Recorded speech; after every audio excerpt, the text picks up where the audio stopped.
Subscribe करें हमारे YouTube channel को और बेल आइकन को प्रेस करें हमारे लेटेस्ट वीडियोस को देखने के लिए।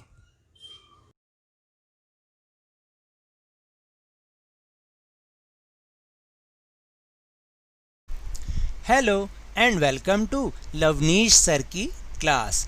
आज की ये शिक्षा निदेशालय राष्ट्रीय राजधानी क्षेत्र दिल्ली की वर्कशीट नंबर 44 जो कि क्लास 10th के स्टूडेंट्स के लिए ही है, यह ली गई है सामाजिक विज्ञान के राजनीति विज्ञान विषय से और जिसमें हम समझने का प्रयास करेंगे पार्ट 6 राजनीतिक दल को। और इसमें भी जिन विषयों पर, जिन टॉपिक्स पर हम चर्चा करेंगे उनमें दलीय प्रणाली, प्रांतीय दल, राष्ट्रीय दल और अलग अलग राष्ट्रीय दलों के बारे में जानकारी प्राप्त करेंगे।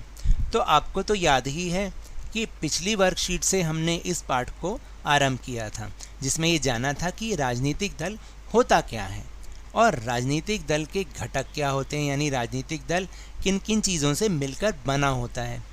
फिर हमने ये भी समझा कि इन राजनीतिक दलों की भारत जैसे लोकतांत्रिक देशों में क्यों आवश्यकता है, क्यों ज़रूरत है इनकी, और ये जितने भी राजनीतिक दल हैं इनके प्रमुख कार्य क्या हैं, इसके बारे में हमने पिछली वर्कशीट यानी वर्कशीट नंबर 43 में समझा था।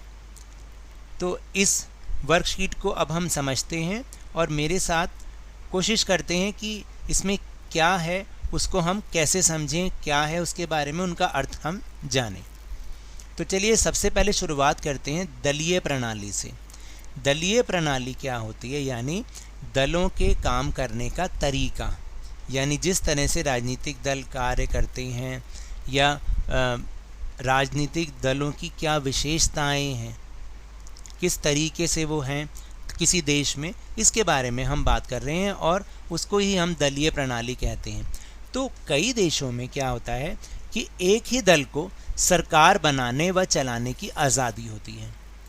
ऐसी व्यवस्था को हम एक दलीय व्यवस्था कहते हैं, यानी उस पूरे देश में केवल और केवल सिर्फ एक ही राजनीतिक दल होता है और उसे ही अनुमति होती है, उसे ही चुनाव लड़ने और सरकार बनाने और चलाने की सारी आज़ादी सिर्फ उस एक दल को ही होती है। तो इसको हम एक दलीय व्यवस्था कहते हैं और इसका जो सबसे बड़ा उदाहरण है वो है चीन। फिर कुछ देशों में सत्ता दो मुख्य दलों के बीच ही बदलती रहती है, इसे दो दलीय व्यवस्था कहते हैं, जैसे कि अमेरिका और ब्रिटेन। अमेरिका का नाम तो आप अभी बहुत बार सुन रहे होंगे क्योंकि वहाँ पर राष्ट्रपति का चुनाव होना था और वहाँ पर केवल दो ही पार्टियाँ हैं जिनके बीच सत्ता आपस में बदलती रहती है, तो इसको हम कहते हैं दो दलीय व्यवस्था। फिर जब अनेक दलों का सत्ता में आने का ठीक ठाक अवसर हो तो उसे हम बहुदलीय व्यवस्था कहते हैं, यानी कि जिस देश में दो या दो से अधिक, सीधी सी बात है दो से अधिक, तो जिन देशों में दो से अधिक दल होते हैं उन्हें अनुमति होती है चुनाव लड़ने की और उनके पास अवसर भी होते हैं और उनमें से जो भी दल जीतता है वो फिर सरकार बनाता है। तो ऐसी व्यवस्था को हम बहुदलीय व्यवस्था कहते हैं और इसका जो सबसे बड़ा उदाहरण है वो है हमारा देश भारत। तो अब आपको समझ में आया कि दलीय प्रणाली होती क्या है और दलीय प्रणाली कितने प्रकार की होती है, एक दलीय व्यवस्था, दो दलीय व्यवस्था और बहुदलीय व्यवस्था। अब हम बात करेंगे दलों के प्रकार की, यानी ये राष्ट्रीय दल कितने प्रकार के, राष्ट्रीय दल नहीं राजनीतिक दल कितने प्रकार के होते हैं। तो ये दो प्रकार के होते हैं, एक को हम कहते हैं राष्ट्रीय राजनीतिक दल, जैसे कि नाम से समझ में आ रहा है कि राष्ट्रीय यानी जो पूरे देश में जिनका प्रभाव हो, राष्ट्रीय राजनीतिक दल। और दूसरे होते हैं प्रांतीय दल या जिनको हम इंग्लिश में स्टेट पार्टीज़ भी कह देते हैं या राज्य दल भी कह देते हैं, यानी कहने का मतलब ये होता है कि इनका प्रभाव कुछ सीमित क्षेत्र में होता है, जैसे कि केवल एक राज्य या आस पड़ोस के एक या दो राज्यों में, तो इन्हें हम प्रांतीय दल कहते हैं। जो राष्ट्रीय दल होते हैं वो अपेक्षाकृत प्रांतीय दलों से बड़े दल होते हैं। तो इन दोनों में जो विशेष अंतर है वो क्या है उसको समझने की कोशिश करते हैं कि जब कोई दल राज्य विधानसभा के चुनाव में पड़े कुल मतों का 6% यानी 6% या उससे अधिक हासिल करता है और कम से कम 2 सीटों पर जीत भी हासिल करता है तो उसे राज्य के राजनीतिक दल के रूप में मान्यता मिल जाती है। तो अभी आप समझ रहे हैं कि अगर प्रांतीय दल बनना है तो इसके लिए उस प्रांत में अगर चुनाव हो रहे हैं तो जितने वोट पड़े उनमें से 6% वोट उसे मिले या उससे ज़्यादा मिले और कम से कम वो 2 सीटों पर जीत भी हासिल करे, तब वह राज्य का राजनीतिक दल के रूप में उसे मान्यता मिल जाती है।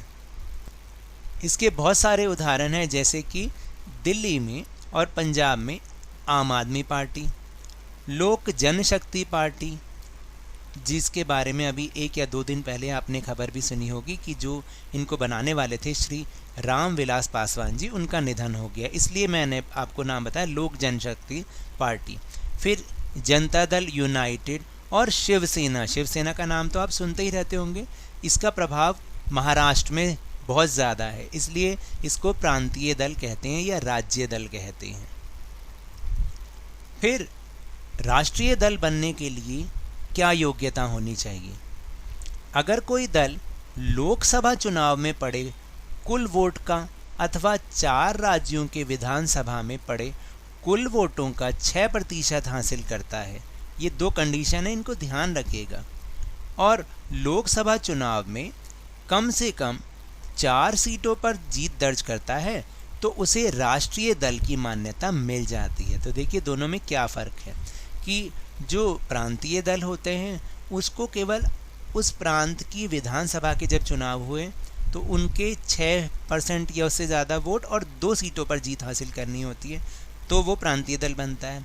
लेकिन अगर राष्ट्रीय दल बनना है तो उसके लिए जब लोकसभा चुनाव होंगे या 4 राज्यों के विधानसभा चुनाव में पड़े कुल वोटों का अगर वो पार्टी 6% वोट हासिल कर लेती है और लोकसभा चुनाव में कम से कम 4 सीटें जीतती है, तब उस दल को राष्ट्रीय दल की मान्यता मिल जाती है। तो जैसे अभी ये जो हमारी किताब है ये तो 2006 के हिसाब से बनी हुई है और उसमें जो राष्ट्रीय दल दे रखे हैं वो 6 दे रखे हैं, जिसमें जो मुख्य राष्ट्रीय दल हैं जिनके बारे में आप सब बहुत ज़्यादा जानते भी हैं और वो फेमस भी हैं, कि जैसे भारतीय जनता पार्टी और भारतीय राष्ट्रीय कांग्रेस। इसके साथ साथ आपको बता दूं कि जो राष्ट्रीय दल होते हैं चुनाव आयोग उन्हें कुछ विशेष रियायतें और कुछ विशेष सुविधाएं भी प्रदान करता है, जैसे कि उन्हें एक परमानेंट चुनाव चिन्ह मिल जाता है जिसका प्रयोग उसके उम्मीदवार अपने चुनाव लड़ने के लिए करते हैं, और साथ साथ उनको अलग से पार्टी का एक कार्यालय भी मिल जाता है। तो ये राष्ट्रीय दलों को कुछ रियायतें मिलती हैं। फिर इसके बाद हम समझेंगे कि भारत के प्रमुख राष्ट्रीय दल कौन से हैं, उनकी विचारधारा क्या है, कब वो बने, उनका चुनाव चिन्ह क्या है, और बिल्कुल लेटेस्ट 2019 के लोकसभा चुनावों में उनकी स्थिति क्या है। तो यहाँ पर एक तालिका दे रखी है जिसके हिसाब से हमें समझने में बहुत आसानी होगी कि जैसे पहले है दल का नाम, फिर उनका चुनाव चिन्ह, फिर उनकी स्थापना का वर्ष, और फिर उनकी विचारधारा क्या है, किन तत्वों पर, किन विचारधाराओं पर वो पार्टी बनी, और 2019 के लोकसभा चुनाव के बाद लोकसभा में उनकी स्थिति क्या है। अगर आप भी ऐसी तालिका बनाकर समझेंगे, याद करेंगे, तो आपको बहुत आसानी से इन पार्टियों के बारे में याद हो जाएगा, क्योंकि इनमें से इन पर आधारित एक प्रश्न बोर्ड के एग्ज़ाम में अवश्य आता है। तो जो पहला दल है, पहली पार्टी है, उसका नाम है भारतीय राष्ट्रीय कांग्रेस, जिसे हम अक्सर कांग्रेस के नाम से जानते हैं, जबकि उसका पूरा नाम भारतीय राष्ट्रीय कांग्रेस है। इसका चुनाव चिन्ह है हाथ का पंजा और इसकी स्थापना का वर्ष है 1885, यानी ये भारत में सबसे पुरानी पार्टी है। किन विचारधाराओं पर बनी? ये मध्य मार्गीय यानी बीच का रास्ता निकालने वाली, धर्मनिरपेक्षता पर आधारित है, यानी ये किसी भी धर्म को विशेष जो है उन पर ध्यान नहीं देती, बल्कि सभी धर्मों की बात करती है। कमज़ोर एवं अल्पसंख्यक समुदाय के हितों की रक्षा करने के लिए बनी हुई है, कि जो गरीब होते हैं या अल्पसंख्यक समुदाय होते हैं उनके हितों की रक्षा करने के लिए ये पार्टी बनी। और 2019 के लोकसभा चुनावों में इसकी स्थिति अब ये है कि लोकसभा में इसकी केवल 52 ही सीटें हैं, यानी 52 लोग इसके जीत के लोकसभा में आए हुए हैं। इसके बाद जो दूसरी राष्ट्रीय पार्टी है, राष्ट्रीय दल है, उसका नाम है भारतीय जनता पार्टी, जिसे हम बीजेपी के नाम से भी जानते हैं। इसका चुनाव चिन्ह है कमल का फूल। इसका चुनाव चिन्ह है कमल का फूल और यह पार्टी बनी है 1980 में, यानी कांग्रेस के लगभग 100 सालों के बाद। इसकी जो विचारधारा के मुख्य तत्व हैं वे हैं प्राचीन संस्कृति से प्रेरणा लेकर मजबूत और आधुनिक भारत बनाना, यानी जो हमारी संस्कृति थी, प्राचीन संस्कृति थी, उससे प्रेरित होकर अब हमें आधुनिक भारत बनाना है। इस विचारधारा पर ये पार्टी बनी है। फिर सांस्कृतिक राष्ट्रवाद, यानी ये जो हमारी संस्कृति है उस पर ज़्यादा ध्यान देते हैं। धर्मनिरपेक्षता पर आधारित है और यह समान नागरिक संहिता पर जोर देती है, यानी इसके हिसाब से सभी नागरिक बराबर होने चाहिए, सभी नागरिकों के अधिकार एक जैसे होने चाहिए। जैसा जम्मू कश्मीर में 370 धारा लगी हुई थी, उसके ये विरोधी थे और शायद इसीलिए क्योंकि इनकी पार्टी की विचारधारा भी थी, इसलिए जब इनकी सरकार बनी तो अभी पिछले वर्ष ही वहाँ से वो धारा हटा दी गई। तो अब सारे नागरिक, वहाँ के नागरिक और पूरे भारत के नागरिक समान है। 2019 के बाद लोकसभा में इसकी स्थिति 303 है, यानी 303 लोग इसके जीते हुए हैं। इसके बाद है बहुजन समाज पार्टी। बहुजन समाज पार्टी जिसका चुनाव चिन्ह है हाथी और इसके संस्थापक हैं स्वर्गीय श्री कांशीराम जी। 1984 में ये पार्टी बनी। बाबा साहब अंबेडकर, ज्योतिबा फुले और पेरियार आदि विचारकों से प्रेरित होकर उनके विचारों के आधार पर ही ये पार्टी बनी है। धर्मनिरपेक्षता पर आधारित है। अनुसूचित जाति और अनुसूचित जनजाति के लिए विशेष प्रावधान व उनके हितों की रक्षा आदि इसका जो मुख्य विचारधारा है, यानी ये जो अनुसूचित जाति और जनजाति के लोग हैं उनके हितों की रक्षा करने के लिए ये पार्टी बनी। फिर इसके बाद जो चौथी पार्टी है वो है भारतीय कम्युनिस्ट पार्टी, एम, मार्क्सवादी। एम का मतलब है मार्क्सवादी और इसका जो चुनाव चिन्ह है वो है हंसिया, हथौड़ा एवं सितारा।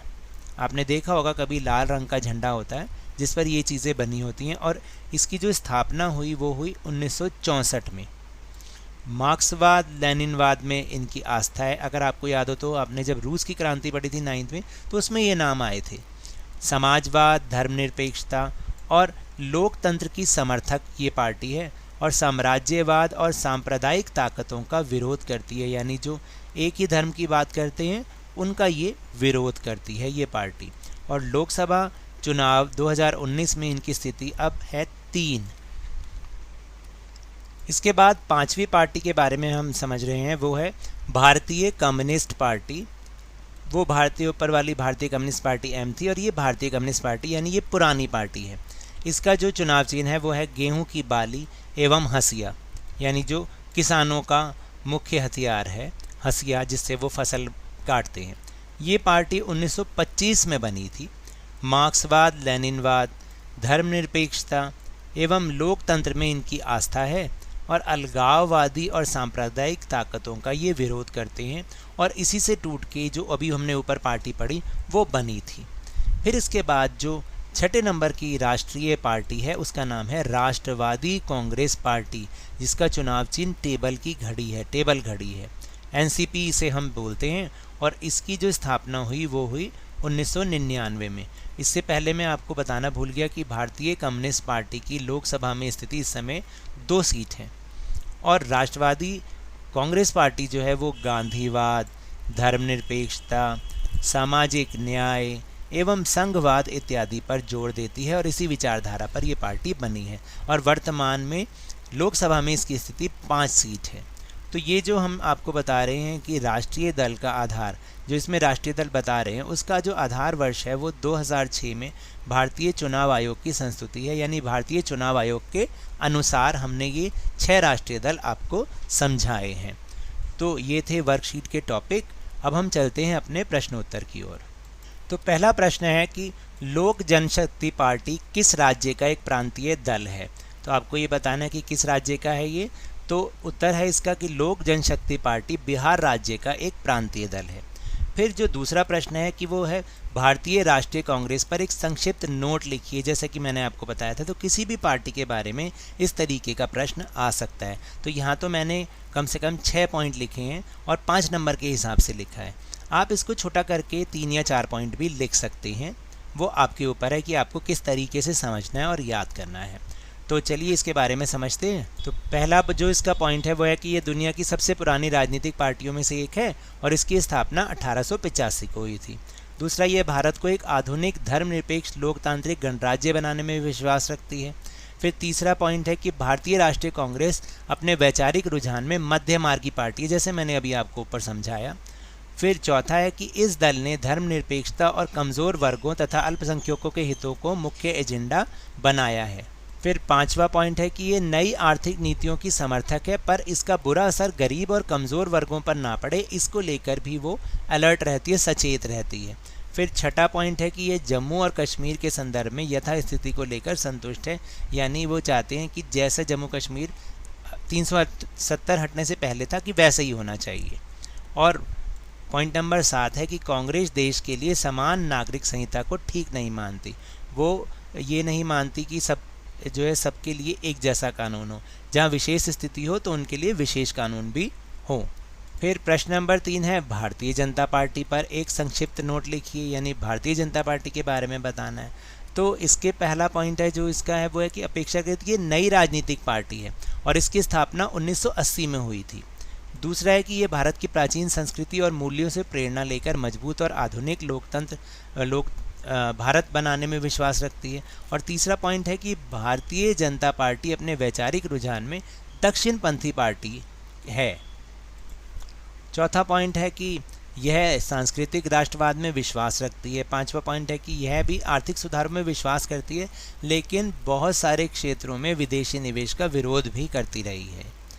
छठा पॉइंट है कि ये पार्टी जम्मू और कश्मीर को क्षेत्रीय और राजनीतिक स्तर पर विशेष दर्जा देने के खिलाफ है और इसीलिए शायद बीजेपी की सरकार ने, जो हमारी केंद्र सरकार है, उसने ये धारा 370 हटाई। और सातवां पॉइंट है कि यह देश में रहने वाले सभी लोगों के लिए समान नागरिकता संहिता बनाने की पक्षधर है, यानी ये चाहते हैं कि देश के सभी नागरिक एक हों और उनके लिए एक जैसा कानून हो। फिर चौथा प्रश्न जो है वो है कर्नाटक, आंध्र प्रदेश, तमिलनाडु, उत्तर प्रदेश और पश्चिम बंगाल की एक एक प्रांतीय दल का पता कीजिए और उसके नाम लिखिए। तो देखिए, कर्नाटक में जो प्रांतीय दल है उसका नाम है जनता दल सेकुलर। फिर आंध्र प्रदेश में है तेलुगु देशम पार्टी, जिसे हम TDP कहते हैं, TDP तेलुगु देशम पार्टी। फिर तमिलनाडु में है द्रविड़ मुनेत्र कशगम, जिसको हम DMK के नाम से जानते हैं। उत्तर प्रदेश में जो प्रांतीय दल है उसका नाम है समाजवादी पार्टी, जो मुलायम सिंह यादव जी की पार्टी है। और पश्चिम बंगाल में जो प्रांतीय दल है वो है ऑल इंडिया फॉरवर्ड ब्लॉक। तो ये तो थी आज की वर्कशीट। अगर मेरे इस तरह समझाने से आपको अब थोड़ा सा भी समझ में आया हो तो इस चैनल को ज़्यादा से ज़्यादा सब्सक्राइब कीजिए, लाइक कीजिए और बहुत ज़्यादा शेयर कीजिए। और हाँ, मेरे साथ इसी तरह वर्कशीट को समझते रहिए, लेकिन ध्यान और मन लगाकर और पूरी मेहनत के साथ पढ़ते रहिए। धन्यवाद।